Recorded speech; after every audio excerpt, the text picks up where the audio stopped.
Well, new at 6 tonight, while some lawmakers have drawn a line in the sand around national abortion ban, some Republican presidential candidates have not. Our chief political correspondent Emma Withrow joins us now to explain where all of them stand and the strategies behind their stance. Emma? Definitely lots of strategies here, guys. It's been a little over a year since the U.S. Supreme Court overturned Roe v. Wade, and although that was a victory for most of these Republicans, it's put the presidential primary candidates in kind of a sticky situation. Now, conservative voters are asking the question, do you or do you not support a national abortion ban? And so far, the candidates aren't always clear with their answers. I will continue to stand strong against the extreme late-term abortionists in the Democrat Party. Despite presenting himself as a pro-life candidate, former President Donald Trump hasn't specifically said whether or not he would support a national abortion ban.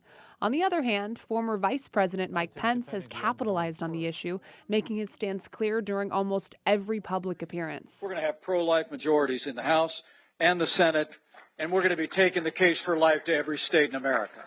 South Carolina Senator Tim Scott has also publicly vocalized his support for a national ban. I've said consistently that having at least a national limit of 15 weeks is really important. As for Florida Governor Ron DeSantis, well, he instituted a 6-week abortion ban in the Sunshine State. But when it comes to a national ban, his stance is somewhat unclear.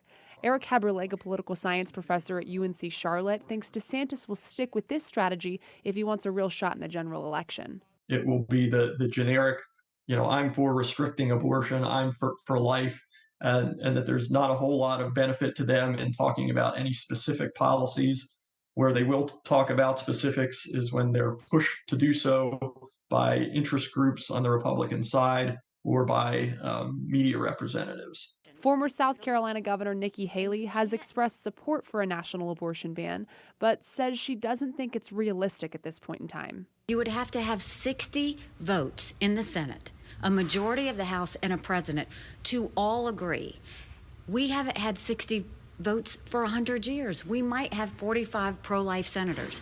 So the idea that a Republican president is going to go ban all abortions is not true. It's not possible any more than a Democrat president can come in and ban all the laws that are being passed in these states. Mac McCorkle, a political science professor at Duke University, says Haley's stance will resonate with suburban Republican women, but not so much with ultra-conservative Republicans. I think that that's not a message that the Republican base, the MAGA base, wants to hear, which is it's impossible. That just enrages them even more.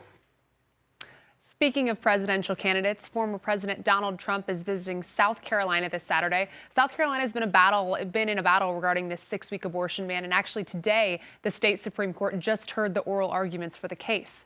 So with the timeliness of the abortion debate in the Low Country, it'll be interesting to see if Trump comments on a national abortion ban during his event this weekend. We'll keep y'all updated for that one.